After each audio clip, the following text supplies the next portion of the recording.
इनमें से ज्यादातर लोग लूटपाट और डकैती के लिए पहले भी पकड़े जा चुके थे और जेल की हवा भी खा चुके थे। इनके खिलाफ कई मामले दर्ज थे और कई मुकदमे भी चल रहे थे। इनमें से ज्यादातर अभी जेल के बाहर थे।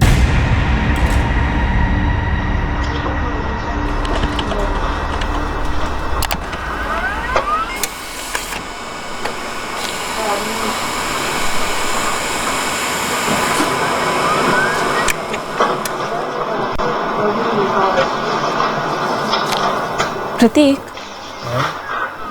मुझे ये फोटोग्राफ भी अच्छी लग रही है प्रोजेक्ट के लिए। देखिए कौन सी?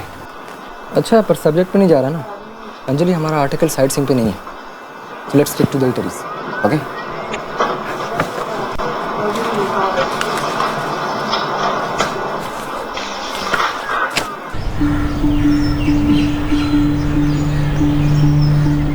अंजलि, बेटा मैं ऑफिस के लिए निकल रही हूँ। किचन में ब्रेड और एग्स रख दिया, उठ के ब्रेकफास्ट कर लेना।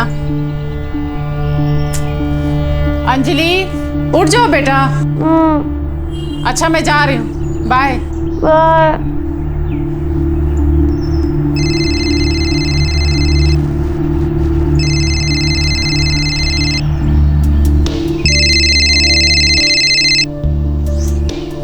हाँ प्रतीक।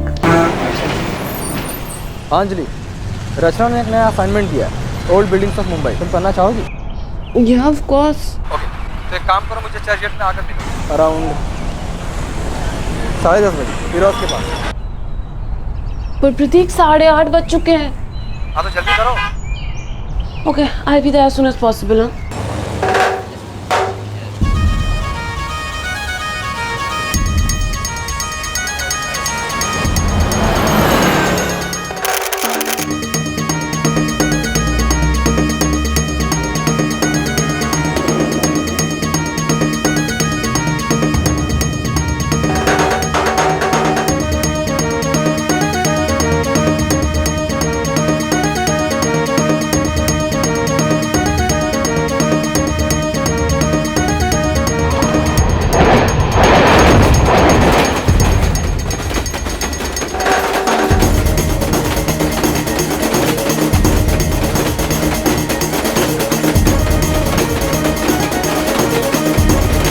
अगला station Elphinstone road. Next station Elphinstone road.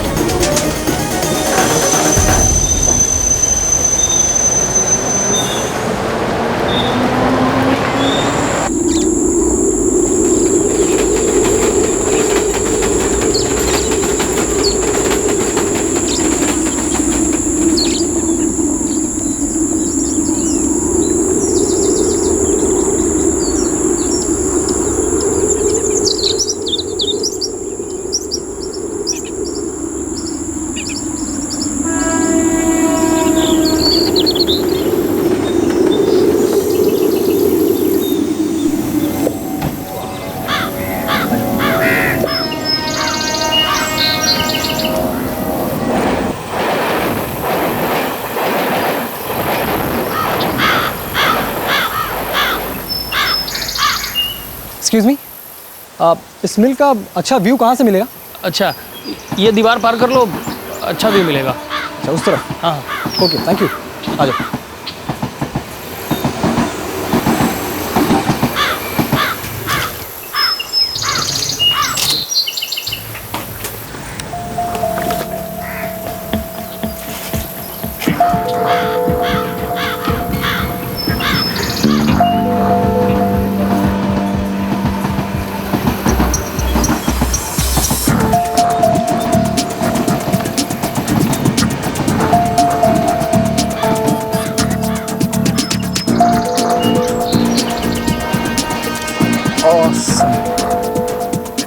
प्रतीक चले, 6:15 हो गए। बस एक और।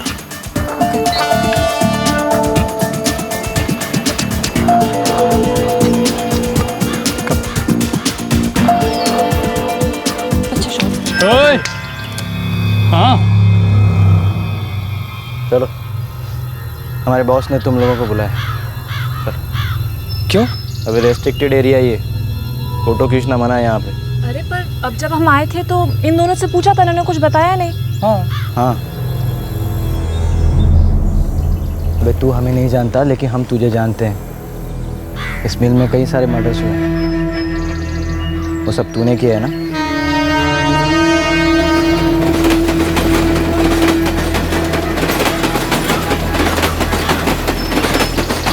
दो यंग मीडिया प्रोफेशनल्स अंजलि और प्रतीक को समझ में नहीं आ रहा था कि ये क्या हो रहा है। 3 लड़के उनका रास्ता रोककर खड़े थे और उनके इरादे भी नेक नहीं लग रहे थे। 25 दिन पहले भी इस बंद मिल के कंपाउंड में एक लड़का और एक लड़की आए थे।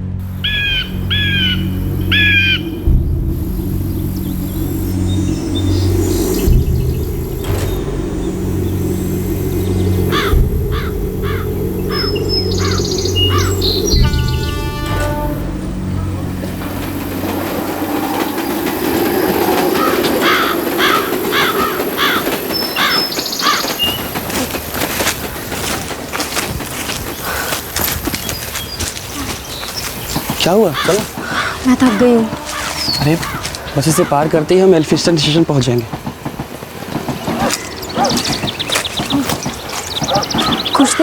कुछ देर बैठे क्या? चल आगे चल के बैठते हैं। चल। धीरज, हाँ? हम लोग हमेशा साथ रहेंगे ना? अरे ये भी कोई पूछने की बात है? हाँ भारती, मैं पहले एक अच्छी सी जॉब ले लूँ और फिर एक अच्छा सा घर, जैसा तेरी आई चाहती है। फिर शादी के लिए आऊँगा ना तेरा हाथ मांगने तेरे घर।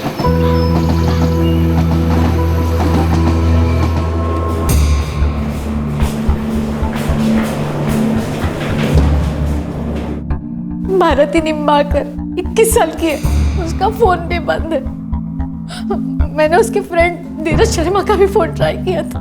फ्रेंड? कहीं ऐसा तो नहीं उसी के साथ चली गई? प्यार या शादी के लिए आपने इनकार किया हो? नहीं साहब, ऐसा कुछ नहीं है। उन दोनों के पास तो भाग जाने की कोई वजह ही नहीं थी। पिछले हफ्ते ही तो धीरज से मिली थी मैं। भारती लेकर आई थी उसे घर। धीरज, भारती, देखो मैं तुम दोनों की दोस्ती के खिलाफ नहीं हूँ, पर शादी अभी नहीं। पहले तुम दोनों को अपना करियर बनाना चाहिए। धीरज, पहले तुम एक घर लो, भाड़े पे ही सही पर लो। अपने आप को थोड़ा वक्त दो, बाद में देखेंगे आगे क्या करना है। आंटी जी, मैं समझ रहा हूँ आप क्या कह रही हैं और आप बिल्कुल सही कह रही हैं। आप जैसा कहेंगी ना आंटी, हम वैसा ही करेंगे। वो दोनों ये बात समझ गए थे। उनके भागने का तो कोई सवाल ही नहीं उठता है। ठीक है, हम उनकी फोटो सर्कुलेट करवा देते हैं और उन्हें ढूंढने की कोशिश करते हैं।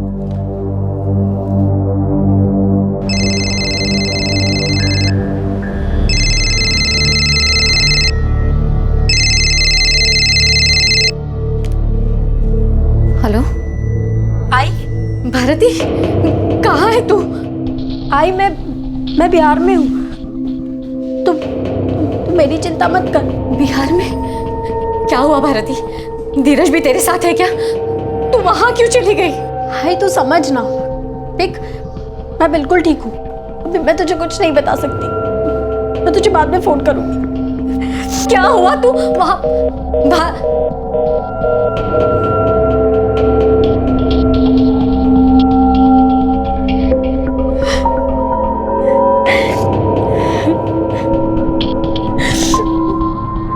भारती और धीरज के पास इस तरह से भाग जाने की कोई वजह नहीं थी, लेकिन फिर भी वो ऐसे क्यों चले गए थे?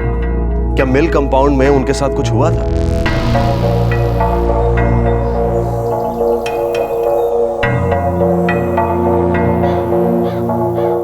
और इस समय 2 मीडिया प्रोफेशनल्स अंजलि और प्रतीक एक मुश्किल परिस्थिति का सामना कर रहे थे। देखिए, आप लोगों की गलतफहमी है। यहाँ फोटो खींचना मना है। एक मिनट।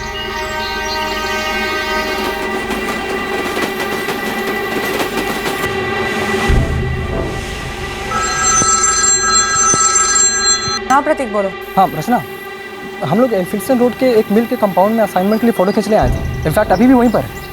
और यहाँ कुछ लोग हैं जो कह रहे हैं कि ये एरिया रिस्ट्रिक्टेड है। अच्छा ठीक है, एक काम करो, तुम सारे फोटोग्राफ्स उन्हें दिखाओ और सामने इरेज कर दो। ओके? ओके। और सुनो, जितना जल्दी हो सके तुम और अंजलि निकलो वहाँ से, ठीक है? देखिए भाई साहब, हम लोग जितने भी फोटोज़ खींचे सब इस कैमरा में और आपके सामने डिलीट कर रहे हैं। अब तो कोई प्रॉब्लम नहीं है ना? एक बार बोला ना नहीं, तुम लोगों को हमारे साथ चलना पड़ेगा। पर हाँ, ना नुकर की ना बहुत महंगा पड़ेगा। आप कैमरा ही रख लीजिए। आप ये लीजिए। हम रख। ठीक है, आप लोग ये फ़ोन रख लीजिए, हमने इसमें भी कुछ फोटोग्राफ। आखिरी बार बोल रहा हूँ, तुम लोगों को मेरे साथ चलना पड़ेगा। चलो।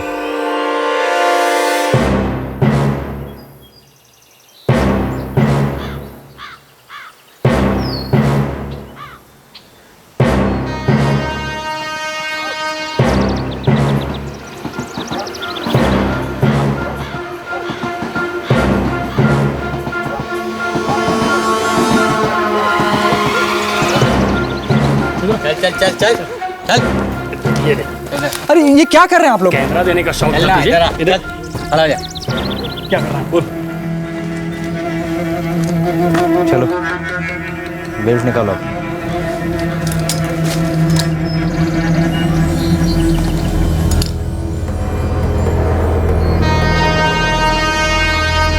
उसे छोड़ो, उसने कुछ नहीं किया है।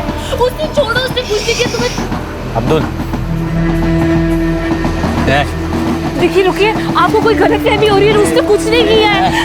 ये जो है ना, वांटेड है ये। वो वांटेड नहीं है, वो मेरे साथ काम करता है। हम लोग तू सिखाएगी मुझे? हाँ, वो काम करता है मेरे हम सब जानते हैं। ए, इसका ध्यान रख। तब हम इस लड़की की पूछताछ करते हैं। चले, लेके चल इसे। चल। ए चल चल। अल्लाह। अरे कहाँ ले जा रहे हैं इसे? प्रति गलत कर रहे हैं आप लोग। अरे कहाँ ले जा रहे हो उसे? अरे हेलो।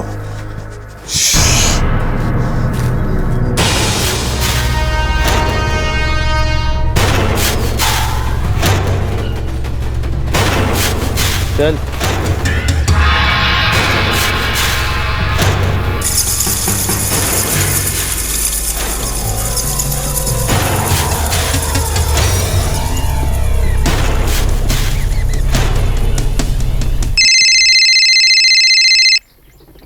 हाँ,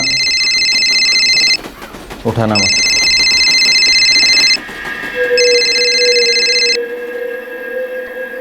अब हम जो कहेंगे ना,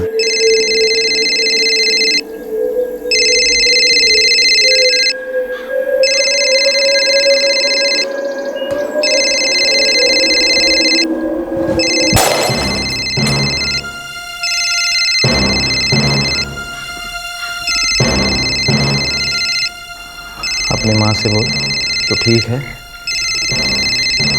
और घर देरी से आएगी आज। माँ, मुझे घर आने में थोड़ी देर हो जाएगी। मैं आपको थोड़ी देर में कॉल करती हूँ। अंजलि,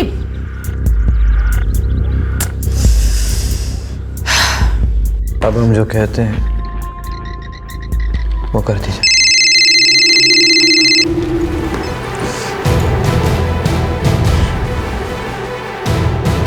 अब हम जो कहते हैं वो कर दीजिए।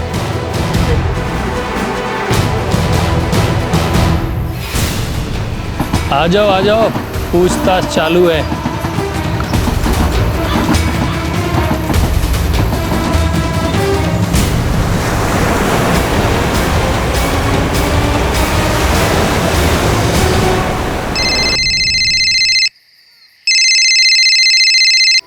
हाँ सोनिया, हम लोग रेडी हैं, बस निकल ही रहे हैं। प्रकाश भैया, मुझे अंजलि की बहुत चिंता हो रही है। क्या हुआ? मेरी कुछ देर पहले उससे बात हुई थी। मुझे तभी कुछ ठीक नहीं लग रहा था। वो ठीक से बात भी नहीं कर रही थी और अब उसका फ़ोन भी स्विच ऑफ आ रहा है। ठीक है, तो हम लोग सीधा तुम्हारे घर ही आते हैं। ठीक है। रीटा, रीटा। हाँ, मैं रेडी हूँ। सोनिया का फ़ोन आया था, बहुत परेशान है। अंजलि अब तक घर नहीं पहुंची है। हम लोग सीधा उसके घर चलते हैं। हाँ, चलिए चलिए जल्दी। चलिए। एकदम घाई में ऐसा क्या लगता है? अरे भाई, अंदर पूछताछ चल रही है। अच्छा, अगर हमें भी कुछ सवाल पूछ लेना चाहिए।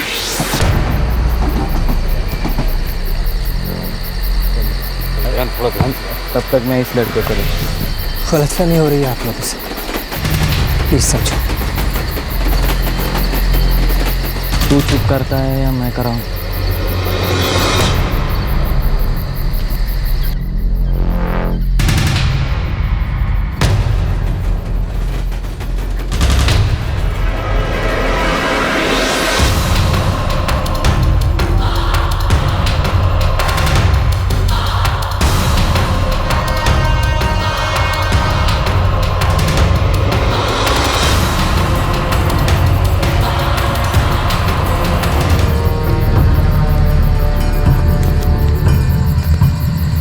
जल्दी खोलना अब्दुल, पकड़ बैग अपना। ले तेरा कैमरा निकल। चलो निकलो। अबे चल,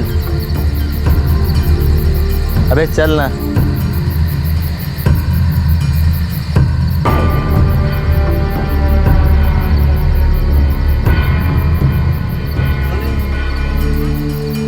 और हाँ, तुम दोनों एक बात कान खोल कर सुन लेना, अगर गलती से भी अपना मुंह खोला ना तो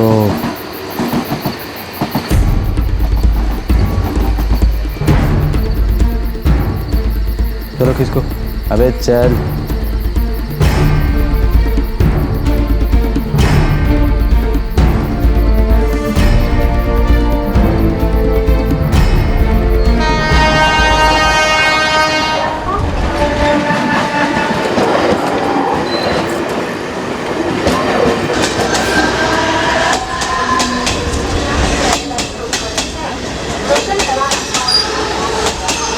तुम ठीक हो?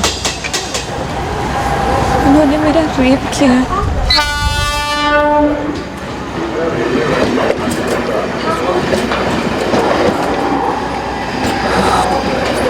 क्या मैं तुम्हें घर छोड़? मुझे हॉस्पिटल जाना है। श्योर।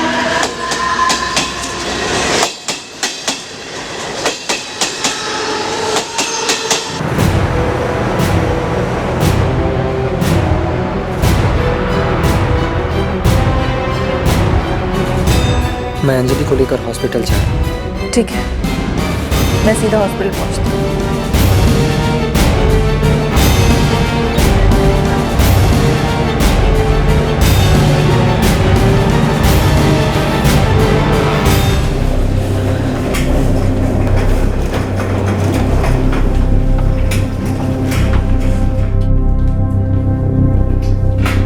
डॉक्टर, इस पर सेक्सुअल असॉल्ट हुआ। पुलिस को इन्फॉर्म करना होगा। मैं भी पुलिस से बात करना चाहती हूँ।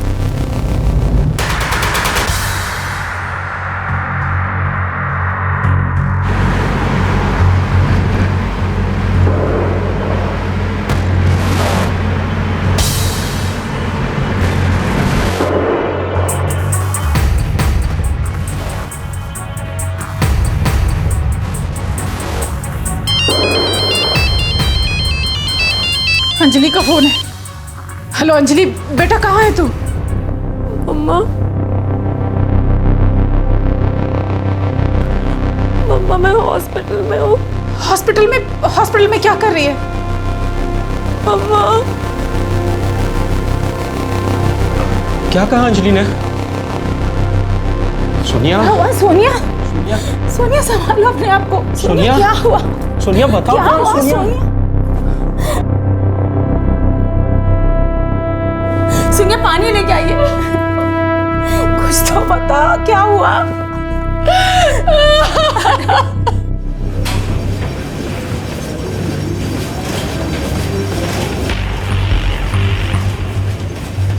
वो अंदर। एग्जैक्टली क्या हुआ था?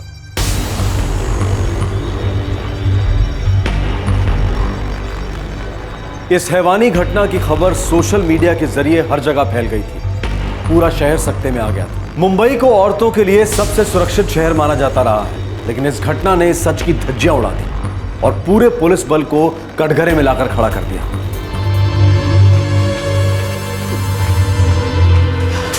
अंजलि कहाँ है? उसका मेडिकल चेकअप चल रहा है, थोड़ी देर में उसे वार्ड में शिफ्ट कर देंगे। आप बैठिए।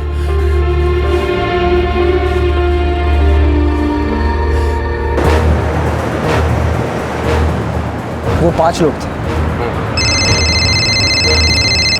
जैन सर, हम लोग क्राइम स्पॉट पे पहुंच रहे हैं और फॉरेंसिक टीम भी पहुंच रही है। सभी आरोपियों के स्केचेस बनवाओ और सारे पुलिस स्टेशन में सर्कुलेट करवा दो। जी सर, मुझे लगता है ये सारे हिस्ट्री शीटर्स होंगे। मैं इस केस के लिए और पुलिस टीम्स अपॉइंट करता हूँ। जी सर। हर तरफ नाकेबंदी की तैयारी करवाओ, सारे पुलिस स्टेशन को अलर्ट करवा दो और उन्हें बता दो कि सभी आरोपियों के स्केचेस उन्हें जल्द से जल्द मिल जाएंगे।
हमने उसके मेडिकल्स और शुरुआती जांच कर लिए हैं। उसे 48 घंटे के लिए यहाँ और निगरानी में रहना होगा। वो अभी ट्रॉमा में है।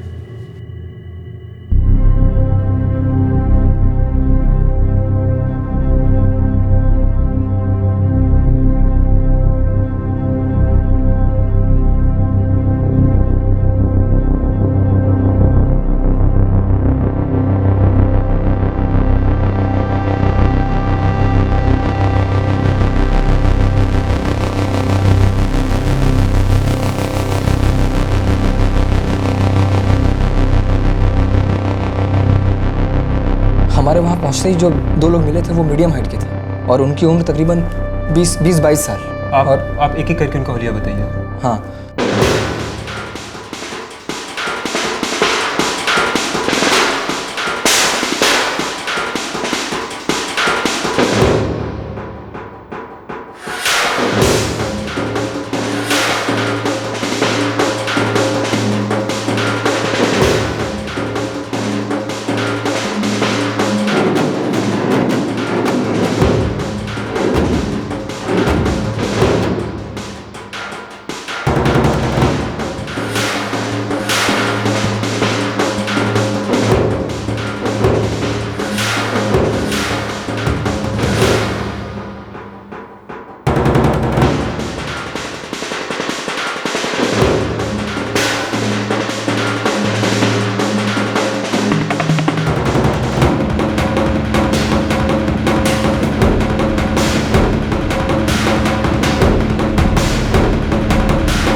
तकरीबन ऐसी शक्ल थी सर उनकी।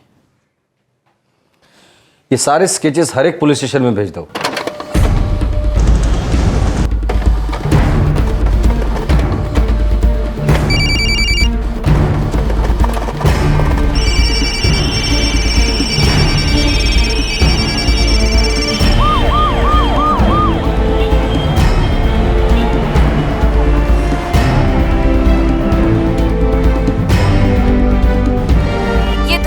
शाम को एक वीरान पड़ी मिल कंपाउंड में। क्या ये एक और निर्भया कांड है? हमें खबर मिली है कि लड़की की हालत गंभीर है। क्या मुंबई भी महिलाओं के लिए सुरक्षित नहीं रही?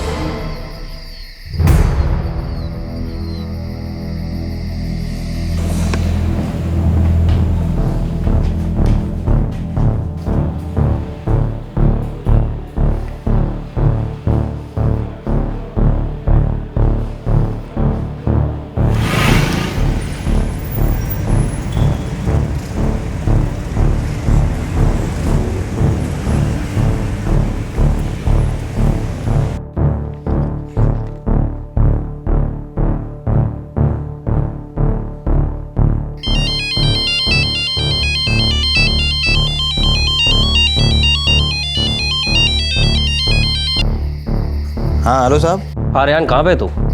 होली पे हूँ साहब। एक काम कर, थाने आ जा। क्या हुआ साहब? कुछ काम है, बताता हूँ, तू पहले आ तो जा। हाँ ठीक है साहब, आता हूँ।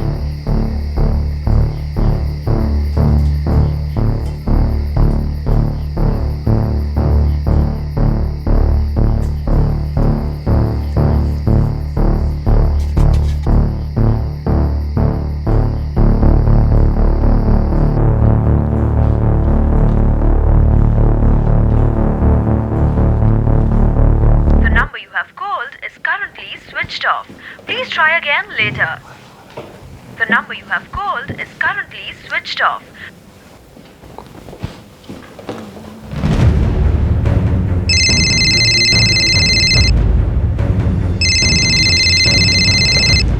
नमस्कार, इंस्पेक्टर जोगलेकर बोलते हैं। जोगलेकर साहब, एक गलती हुई है। क्या हुआ? आपने जो स्केचेस भेजे थे उनमें से एक हिस्ट्री शीटर रेहान मलिक का भी है, जो कि हमारा खबरी है। हमारा एक कांस्टेबल है राजेश परमार, उसने उसे पुलिस स्टेशन बुलवाया था। तो ये रेहान मलिक इस वक्त कहाँ है? उसका फोन तो बंद आ रहा है, लगता है उसे भनक लग गई है। क्या तुम्हें पता है वो कहाँ रहता है? जी सर। ठीक है, उसके घर जाओ उन्हें गिरफ्तार करने के लिए, और जितनी भी जानकारी मिलती है वो सब निकलवाओ। ये एक बहुत बड़ी गलती है। एक मुलजिम हमारी गिरफ्त में था, अगर हम उसे पकड़ लेते तो बाकी भी हमारे गिरफ्त में होते, लेकिन जो हो गया उसके लिए कोई कुछ नहीं कर सकता। पर 24 घंटे के अंदर मुझे ये पांचों के पांचों सलाखों के पीछे चाहिए, पूरी फोर्स लगा। और एक बात, जब तक ये पांचों हमारी गिरफ्त में नहीं आते तब तक कोई भी अपने घर नहीं जाएगा। Do you all get me? Sir.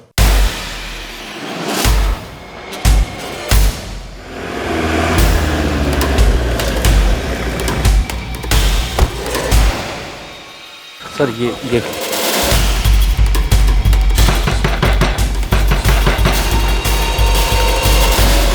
Rehan कहाँ है? वो तो अभी बाहर गया।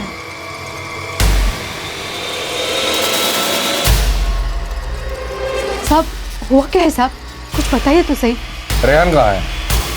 उसने तो कहा कि वो पुलिस स्टेशन जा रहा है।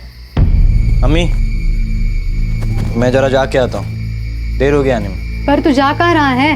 वो पुलिस वालों ने बुलाया, जरा कुछ काम होगा, होके आता हूँ। लेकिन वो पुलिस स्टेशन पहुंचा ही नहीं है और अभी उसका फोन भी बंद आ रहा है। साहब अब मैं क्या बोलूं? वो हमेशा बोल के जाता है कि पुलिस का कुछ काम है, तो मैं उसे कुछ पूछती नहीं। एक काम करो, इस फातिमा का नंबर सर्वेलेंस पे डाल दो, हो सकता है वो झूठ बोल रही हो। सर एक लड़का है प्रताप, वो ज़्यादातर रेहान मलिक के साथ ही रहता है, मैं जानता हूँ उसे।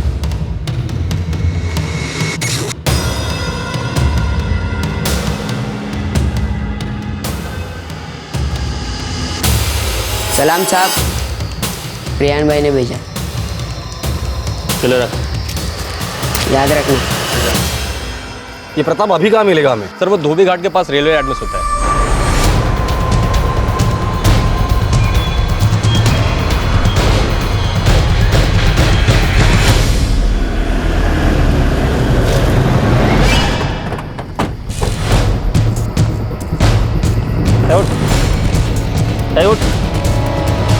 उठ रहे।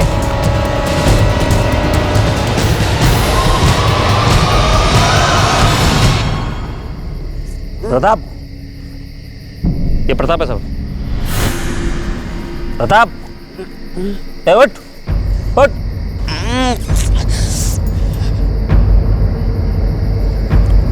क्या हुआ साहब? रेहान कहाँ है? मुझे क्या मालूम, शाम को तो मिले थे। कहाँ मिले थे?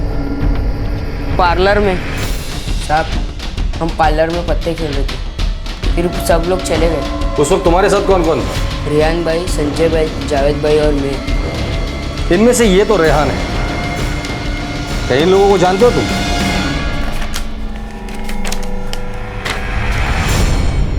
साहब ये रेहान भाई है और ये संजय भाई,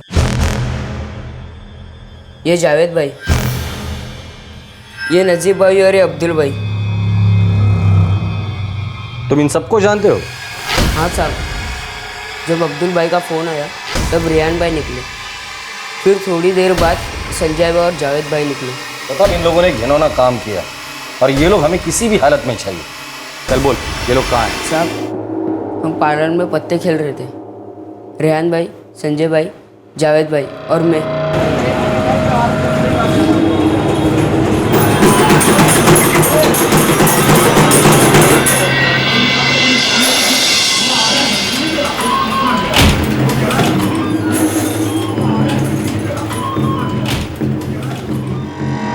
क्या पत्ते बांटे यार। अबे रुक। हाँ अब्दुल बोल। हाँ रेहान, 2 शिकार आए हैं अभी अभी। आजा आजा। अच्छा तू रुक, मैं आता हूँ। क्या हुआ अबे? अबे अभी अभी वहाँ 2 शिकार आए हैं। अच्छा मैं जाता हूँ, फिर तुम लोगों को फ़ोन करता हूँ, ठीक है? ठीक है, तो खेल। साहब पहले रेहान भाई गए, फिर कोई आधे घंटे बाद संजय भाई को अब्दुल भाई का फ़ोन आया। ओहो यार। अब्दुल? हाँ अब्दुल बोल। आ जाओ, पूछताछ चालू है। ठीक है, पहुँचता हूँ। बंद कर यार अब। उधर पूछताछ चालू है। चल छोटू, समेट ले। हाँ। उसके बाद मैं निकल गया, फिर पता नहीं क्या हुआ। इस वक्त ये लोग कहाँ मिलेंगे? क्योंकि रेहान को तो आइडिया हो गया कि हम लोग उसे ढूंढ रहे हैं। मुझे अब्दुल भाई और जावेद भाई का घर मालूम है, वो मैं आपको बता सकता हूँ। बोल। अब्दुल भाई भुजंग चाल में रहते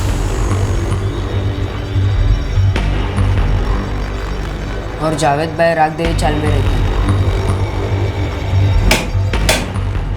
इन सब के एड्रेस लिख लो और पकड़ लो इन्हें, लेकिन ध्यान रहे इस लड़के के बारे में इन्हें पता नहीं चलना चाहिए। सर, ये पता चल चुका था कि वो आरोपी कौन है, वो कहां मिलेंगे ये भी पता चल चुका था। अब सवाल ये था कि क्या अब वो वहां मिलेंगे।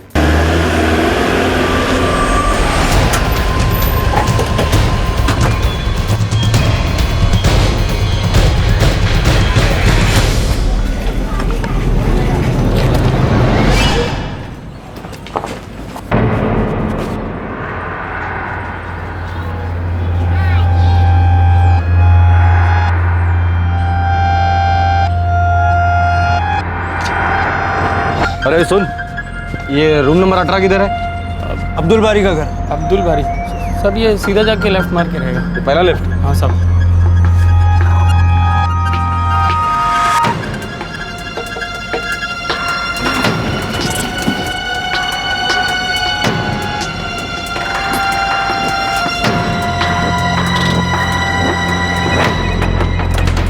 अरे अब्दुल बारी किधर है? वो तो अभी 5 मिनट पहले निकला इधर।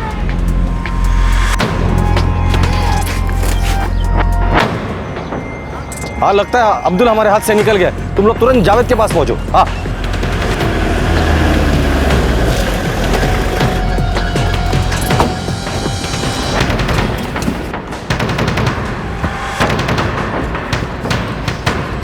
जावेद कहाँ रहता है?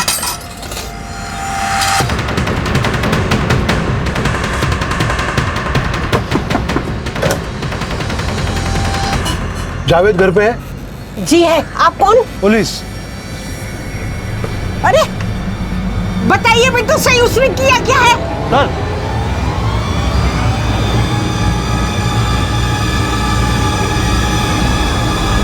ये देखिए सर। कौन है? कौन है? अरे बताइए उससे, इसे कहाँ ले जा रहे हो? हुआ क्या?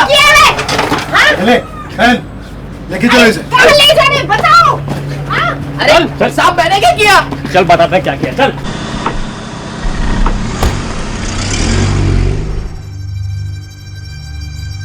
रेहान, संजय, अब्दुल और नजीब कहाँ हैं?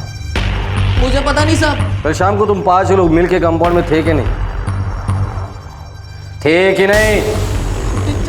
जी साहब। वहाँ एक लड़की का रेप किया। नहीं साहब, मैंने कुछ नहीं किया। जो कुछ भी किया वो लोग ने किया। वो लोग किधर है? मुझे नहीं पता साहब। वो रेहान भाई को पता चल गया था कि लड़की ने कंप्लेंट कर दिया है, पुलिस सबको ढूंढ रही है। मैं घर आ गया, संजय थाने के बाहर देख रहा था कि पुलिस किधर जाती है।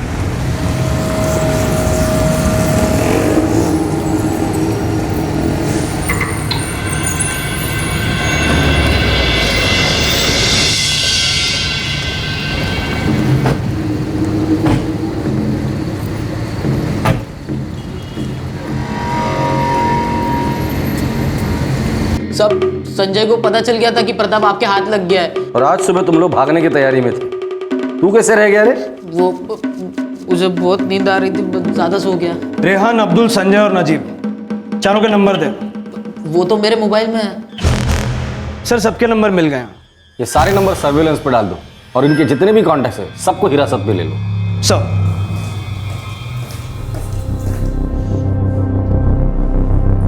ध्रुव कल शाम यूएस से वापस आ रहा है।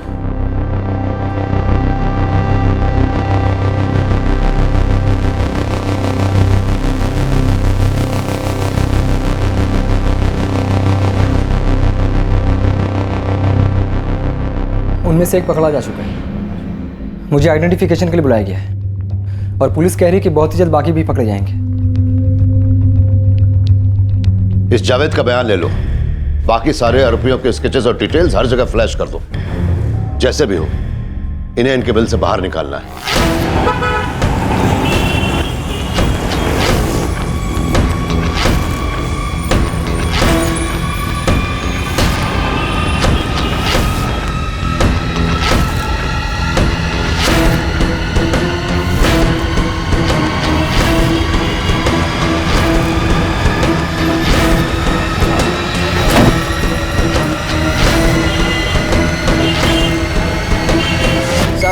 संजय अपने दोस्त के साथ कहीं रहता है, लेकिन उसका परिवार मीरा रोड में रहता है। मीरा रोड में किधर?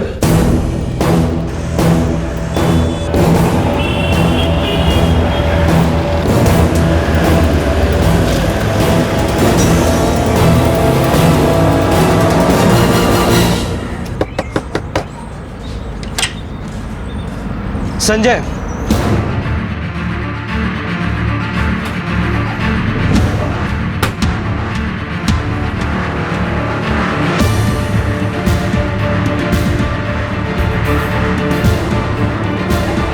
संजय तो यहाँ बहुत कम आता है। साहब हमने उससे सब रिश्ता तोड़ दिया है, और अब उसने क्या किया है? साहब अंदर नहीं है, तुम दोनों हमारे साथ चलो। चलो क्या है साहब, ओ साहब, आइए साहब, क्या किया साहब? सुनो तो सही साहब, क्या किया साहब? ओ साहब, सुनो तो सही, छोड़ दो ना साहब। साहब उसने कुछ नहीं किया है। साहब सुनो तो सही, साहब सुनो, साहब छोड़ दो, साहब सुनो तो सही, साहब कुछ नहीं किया, साहब मेरे को सच्ची नहीं मारेंगे। मेरी तो यहाँ से वो दुआ सलाम होती थी, मुझे नहीं पता कहाँ। ये सब अब थाने में जाके पता चलेगा। चल साहब लेकिन साहब मैं साहब नौकरी करता हूँ साहब।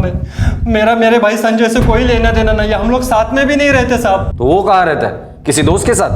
वो हमको मालूम नहीं साहब। मैंने उसको एक बार गोविंद नगर चौल में देखा था साहब। वो वहाँ किसी अर्जुन के यहाँ रह रहा है। चल बता कहाँ रहता है वो, चल। साहब प्लीज मुझे जाने दो, मुझे काम पे जाना है साहब। जब तक संजय नहीं मिलता ना तू कहीं नहीं जा रहा है। साहब सुनो ना साहब। देख परवेश, तो दिन भर उसके साथ आवारागर्दी करता रहता है। बता दे किधर है वो? ऊपर वाले कसम साहब, पिछले 1 महीने से उससे नहीं मिला हूँ साहब। एक बात समझ ले, तो सच नहीं बताएगा तो यही सड़ता रहेगा। सच्ची बोल रहा हूँ साहब, आप मेरा यकीन तो करो साहब। बता चल, वो किधर है? अब्दुल किधर है? नहीं पता साहब। बताया नहीं ना? वही मालूम साहब।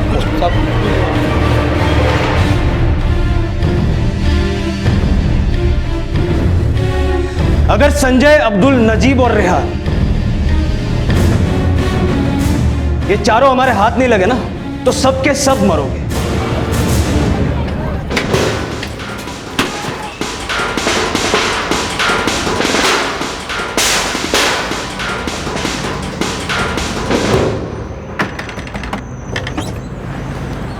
अर्जुन जी, ये संजय भांगे किधर है? वो तो कल रात से ही घर में है साहब। अच्छा चल। साहब मैं सच बोल रहा हूँ साहब।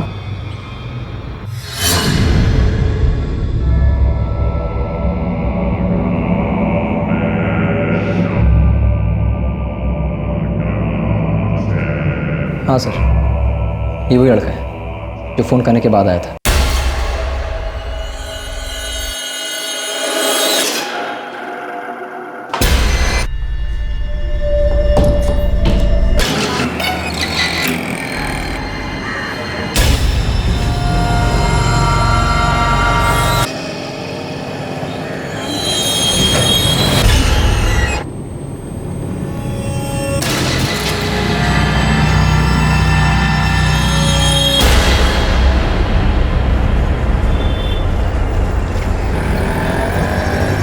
पुलिस उस हर सिरे को खंगाल रही थी जहां से उन आरोपियों के बारे में कोई भी जानकारी मिल सकती थी। सभी आरोपियों के स्केचेस हर जगह दिखाए जा रहे थे। पूरा शहर गुस्से की आग में दहक रहा था। क्या ये एक और निर्भया कांड है? क्या मुंबई भी महिलाओं के लिए सुरक्षित नहीं रही?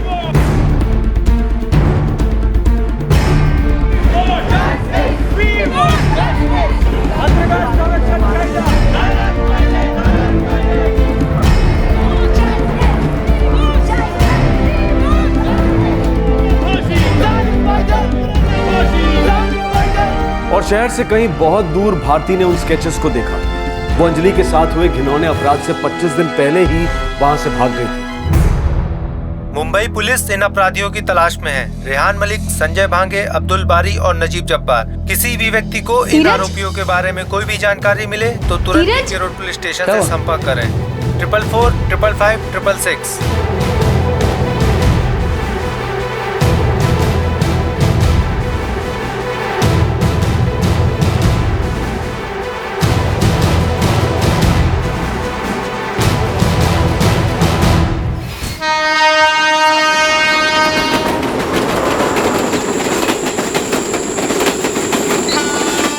अच्छा चल, अब देर हो जाएगी। ठीक।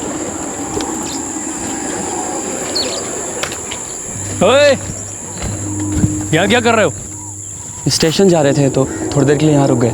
ओह, तो तू वही आदमी है ना जिस कंपाउंड में सारे मर्डर कर रहा था? हाँ? अरे क्या कह रहे हैं आप? सुन, कुछ सवाल पूछने हैं। देखिए, आप लोगों को गलतफहमी हुई है। हम लोग तो यहाँ के रहने वाले भी नहीं हैं। अच्छा, तो फिर यहाँ क्या कर रहे थे? हाँ, मिल गए वो लोग, आ जाओ। अरे सुनो तो भाई। तू सुन, और ज़्यादा तकलीफ में नहीं पड़ना चाहता है तो जो कह रहे हैं चुपचाप करता जा, समझे?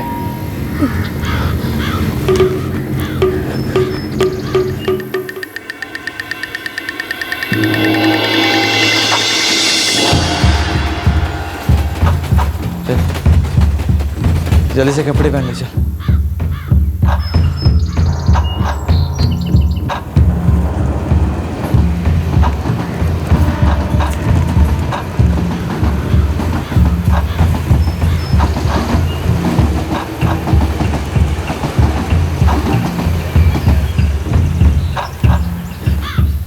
अबे सुनो,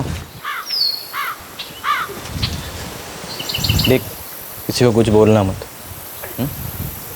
वरना बहुत भारी पड़ेगा दोनों को।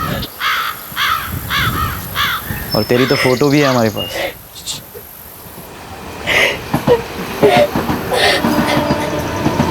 चलो फोटो।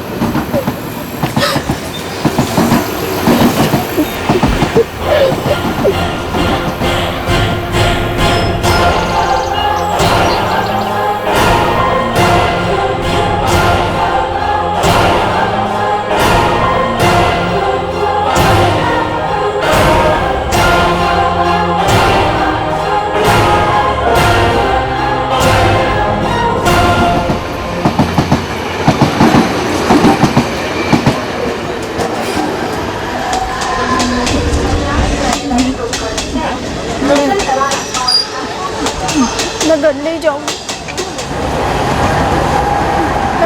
घर नहीं जाऊंगी, मर जाऊंगी।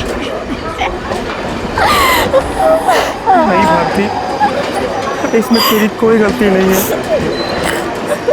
हम यहाँ से कहीं चले जाएंगे, किसी को कुछ पता नहीं चलेगा।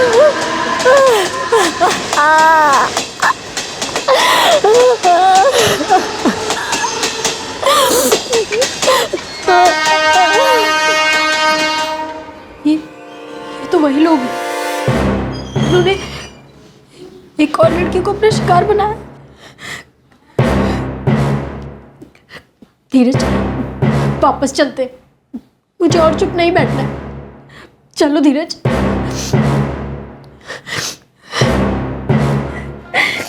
जब भारती को पता चला कि ये वही आरोपी हैं जिन्होंने उसके साथ भी वो अमानवीय अपराध किया था, तो उसने हौसला बटोरा और वापस लौटकर उसने अपने साथ हुए अपराध के खिलाफ लड़ने का फैसला किया। लेकिन उनमें से 4 आरोपी अब भी कानून के शिकंजे से बाहर थे। साहब, संजय भांगे आपको मिल जाएगा। किधर? नाके पे एक वीडियो पार्लर है, 2 दिन से वहीं छुपा हुआ है।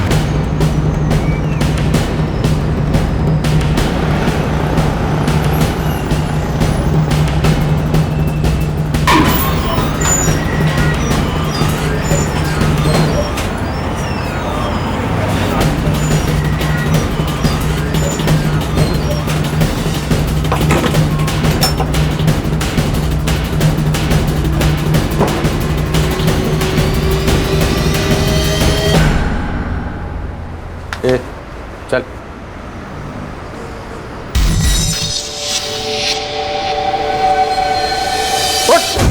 उठ साले, अरे उठ। क्या हुआ था? सोने का बहुत शौक है तेरे को।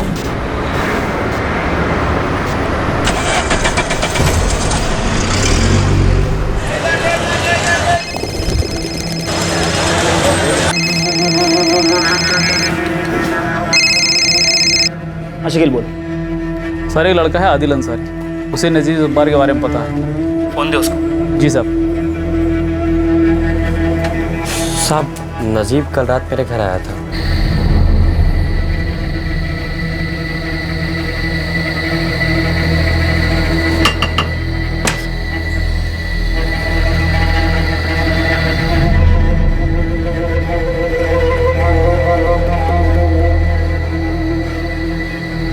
भाई नजीब, क्या किया है तूने? अरे कुछ नहीं यार, मैं कल चला जाऊंगा, ठीक है? तो टेंशन मत ले।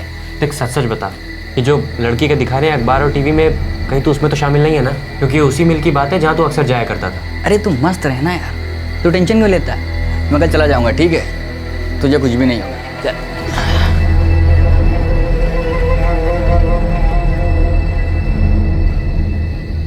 साहब वो सुबह होते ही निकल गया था। इधर कहाँ गया वो? थाने गया है, उधर उसकी बहन का घर है। यही कोई 10 मिनट पहले निकला होगा। साहब मैं डरा हुआ था इसलिए रात को खबर नहीं किया। सुबह होते ही मैंने शकील को बोला। थाने का ठिकाना मालूम है? हाँ साहब।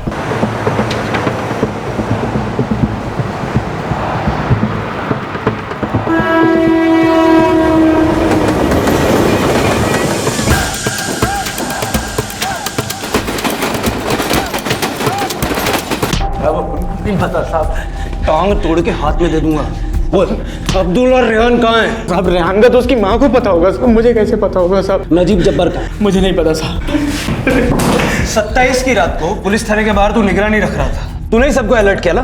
उस दिन मैं थाने से निकलने के बाद साहब अब्दुल से मिला था साहब। अरे अब्दुल, अब्दुल यार पुलिस बहुत बुरी तरीके से पीछे पड़ी है यार। साला रेहान का फोन भी ऑफ आ रहा है। अभी घर जाना ठीक नहीं है, पुलिस किसी समय इधर पहुंच जाएगी यार। एक काम करते हैं, किसी भीड़ वाले इलाके में चलते हैं, उधर पुलिस का हमें ढूंढना मुश्किल होगा। इधर चले यार, ये अंदर से रास्ता है। चल निकल यार, चल चल।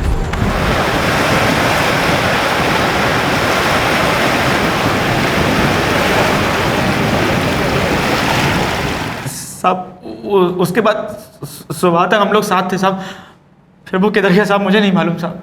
उसके बाद वो घर गया और फिर भाग गया। अगर अब्दुल नहीं मिला ना तो तेरा जीना बहुत मुश्किल हो जाएगा। साहब मुझे सिर्फ उसकी बीवी का पता है साहब। बोल। बस ही में रहती है साहब। एड्रेस बोल।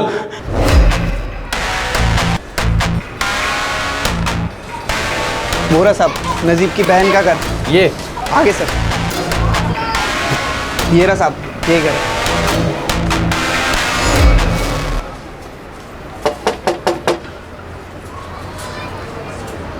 नजीब कहाँ है? वो तो इधर नहीं आया साहब।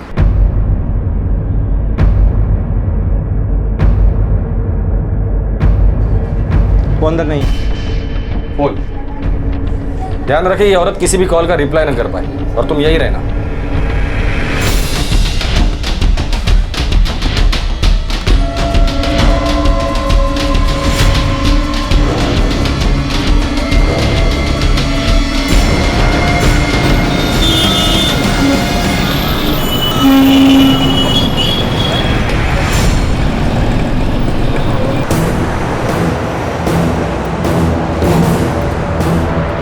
सर हम अब्दुल की बीवी के घर पहुंच रहे हैं। नजीब अपने बहन के घर पे अभी तक पहुंचा नहीं है, लगता है पकड़ में आ जाएगा वो।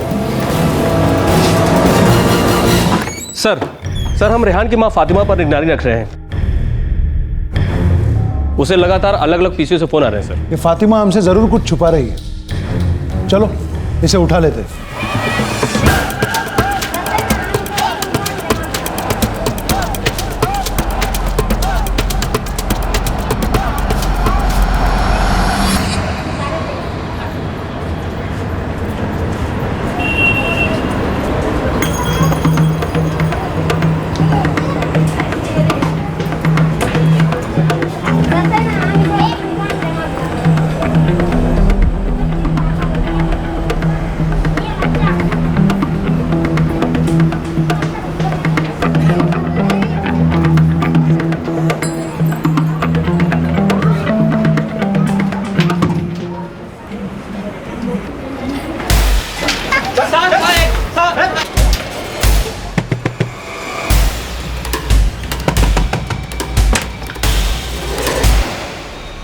जी शाहीन, आप मानते क्यों नहीं? सुनिए ना साहब, मेरी बात तो सुनिए। देखिए मैं सच बोल रही हूँ साहब, मैंने आपको उसी रात को बोला था कि मेरे को पता नहीं वो कहाँ है। वो निकलते समय इतना जो बोला कि पुलिस थाने जा रहा है। मैं सच्ची बोल रही हूँ साहब। आप मानते क्यों नहीं? अरे चलो, मैं सच बोल रही हूँ।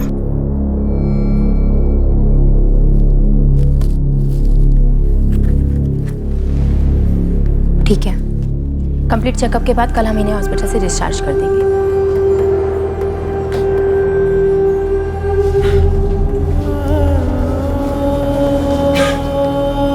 अंजलि बेटा, तुम ठीक हो ना? हाँ माँ, अब मैं ठीक हूँ। पर तब मैं बहुत डर गई थी।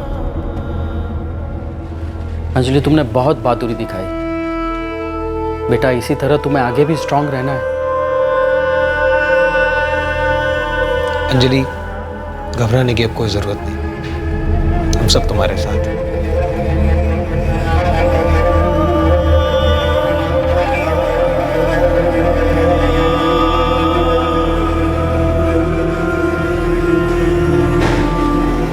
अब कैसा फील कर रही हो अंजलि? ठीक हो? वो सब पकड़े गए? हाँ, 3 पकड़े गए, बाकी पकड़े जाएंगे। मैं उस दिन इतना हेल्पलेस फील कर रही थी। अब इस बात पे गुस्सा आता है कि मैं कुछ नहीं कर पाई। मन तो करता है कि सबको मार डालूं।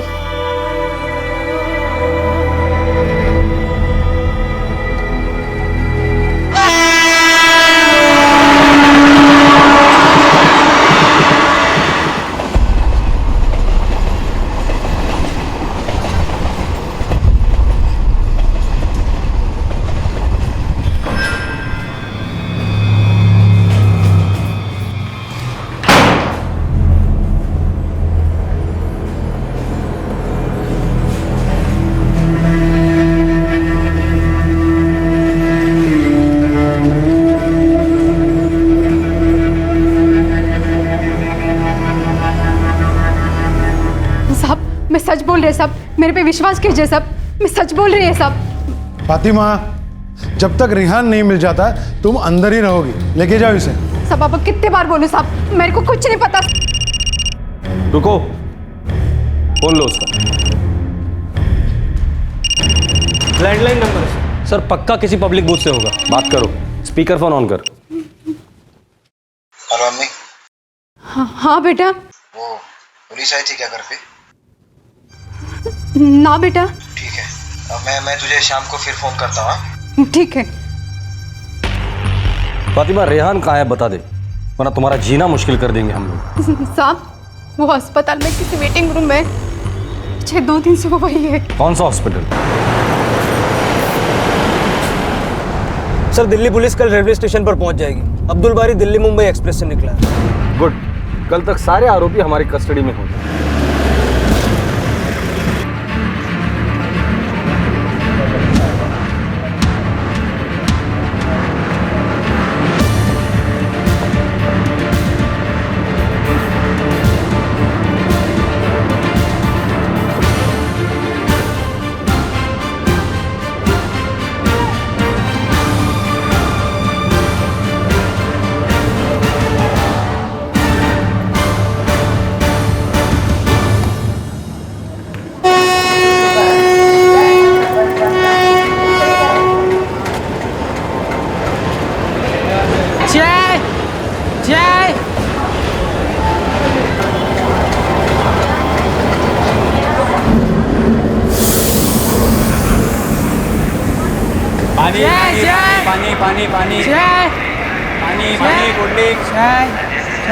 सर, वो ट्रेन से उतर गया है, ब्रिज की तरफ जा रहा है। ठीक है, आगे बढ़ो जल्दी।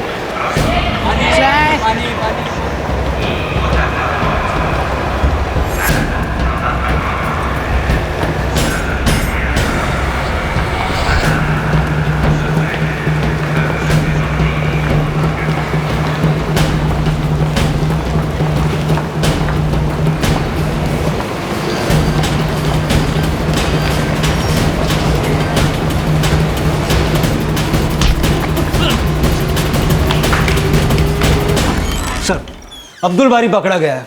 कल तक वो हमारी कस्टडी में होगा। वेरी गुड, अब सब हमारे कस्टडी में। सबके बयान ले लो और आइडेंटिफिकेशन करवा लो। सब। जुर्म होने के 65 घंटों के अंदर सभी मुल्जिम सलाखों के पीछे थे। इस बीच भारती भी वापस मुंबई आ गई थी।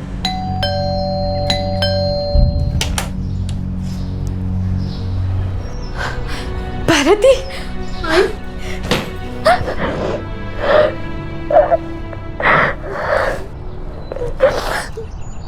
बेटा ऐसा क्या हुआ जो तू यहाँ से अचानक से चली गई?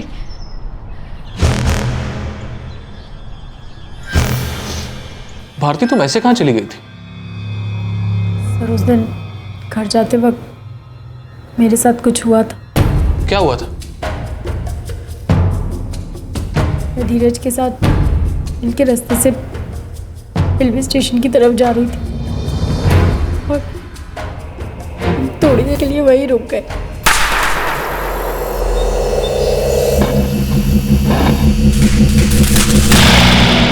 टीवी पर दिखाए गए स्केचेस में वो 3 लोग वही हमें वहाँ मिले थे। मैं बीके रोड पुलिस से बात करता हूँ। ये एरिया उनके अंडर आता है और वो लोग इस केस पर पहले से काम कर रहे हैं।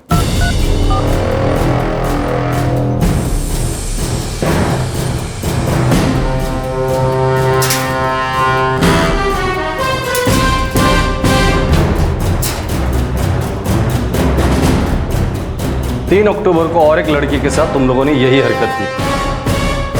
कौन कौन था वह? 3 लोगों को तो लड़की ने पहचान लिया है, 2 लोग और थे। कौन थे वो? साहब मैं नहीं था साहब। मैं भी नहीं था।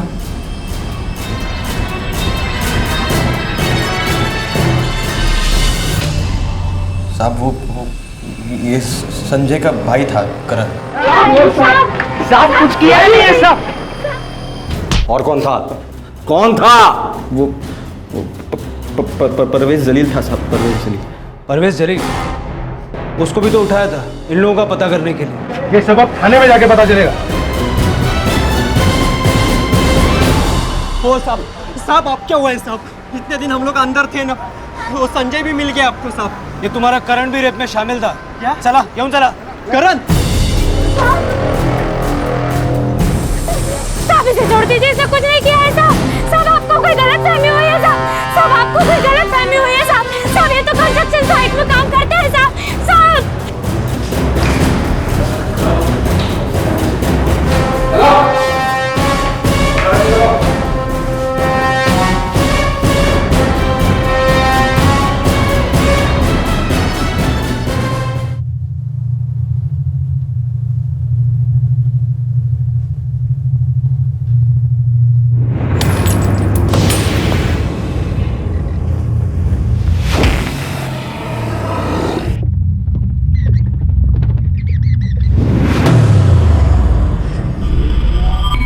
तीसरा, चौथा,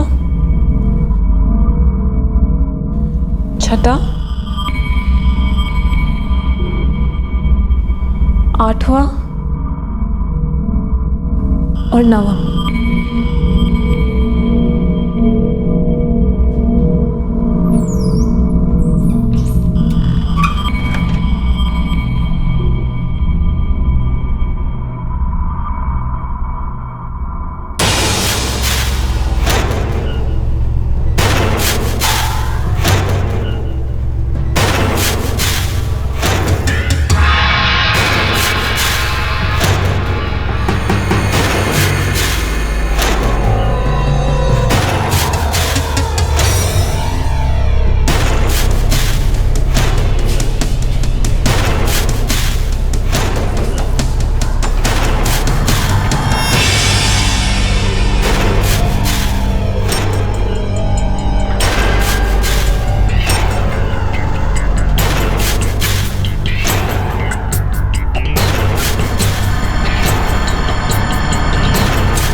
अंजलि और भारती दोनों के आरोपियों में एक एक नाबालिग था।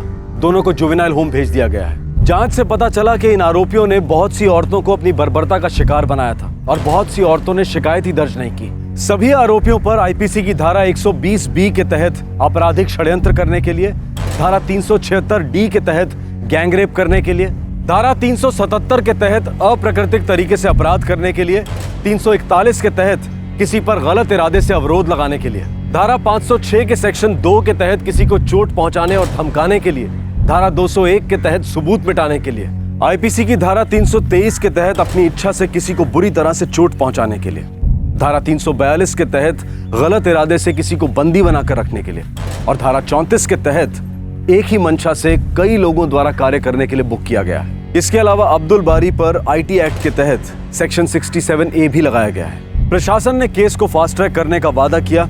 चार्जशीट फाइल कर दी गई थी और 2 महीने के अंदर केस का ट्रायल भी शुरू हो गया।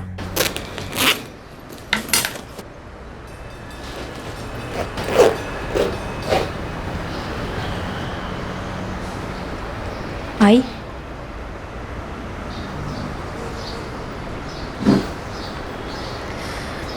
डरना मत बेटा, कुछ सवाल तुम्हें जरूर परेशान करेंगे, पर हिम्मत रखना। हाँ आई, अब नहीं डरूंगी। अगर ये हिम्मत मैंने बहुत पहले दिखाई होती तो आज एक और लड़की को ये सब कुछ नहीं सहना पड़ता।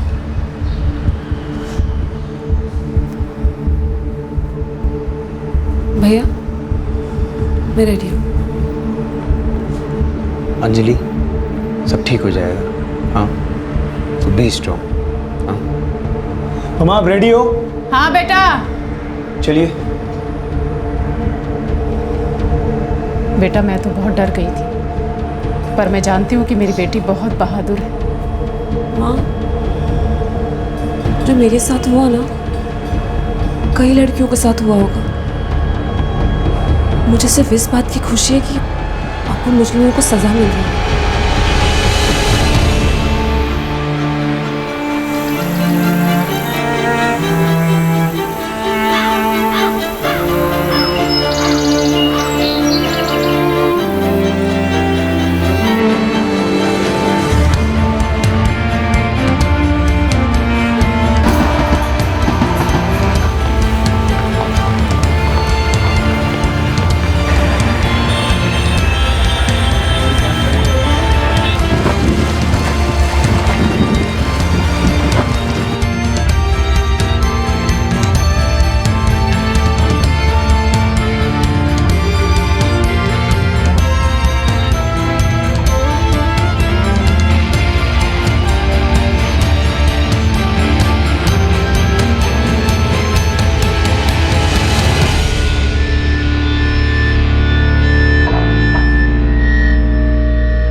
हमारी पार्टी समाज में महिलाओं की स्थिति सुधारने, उन्हें ताकत देने और उनके अधिकारों के लिए काम करती है। हम महिला सशक्तिकरण में विश्वास रखते हैं। महिलाओं का सम्मान करना हमसे बेहतर कौन जानता है। महिलाओं की सुरक्षा हमारी सबसे पहली प्राथमिकता है। हमने कन्याओं को हमेशा बढ़ावा दिया है। देखिए हमारी सभी योजनाओं में महिलाओं के हित की बात है। हमारा घोषणा पत्र एक बार पढ़ें, उसमें महिला कल्याण की बात है। हमारे एजेंडे में सर्वोच्च प्राथमिकता है महिलाओं की सुरक्षा।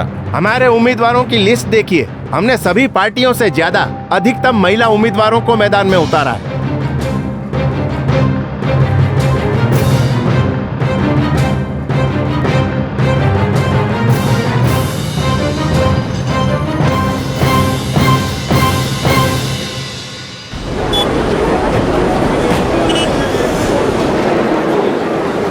भारती निम्बालकर केस में अदालत चारों अभियुक्त रेहान मलिक, परवेज जलील, अब्दुल बारी और नजीब जब्बार को आजीवन कारावास की सजा सुनाती है।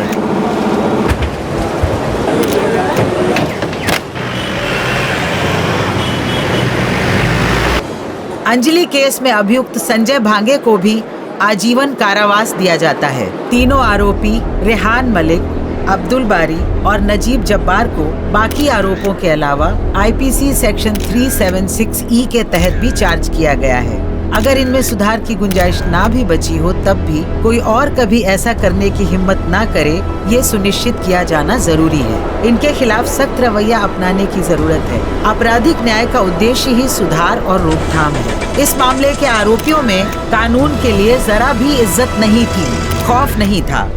मामले के तथ्यों से लगता है इनमें अब सुधार की कोई संभावना नहीं है। लिहाजा ये अदालत रेहान मलिक, अब्दुल बारी और नजीब जब्बार को सजाए मौत का हुक्म सुनाती है। – 2012 में दिल्ली गैंगरेप के बाद 2013 में क्रिमिनल लॉ अमेंडमेंट एक्ट ने आईपीसी की धारा 376E बनाई।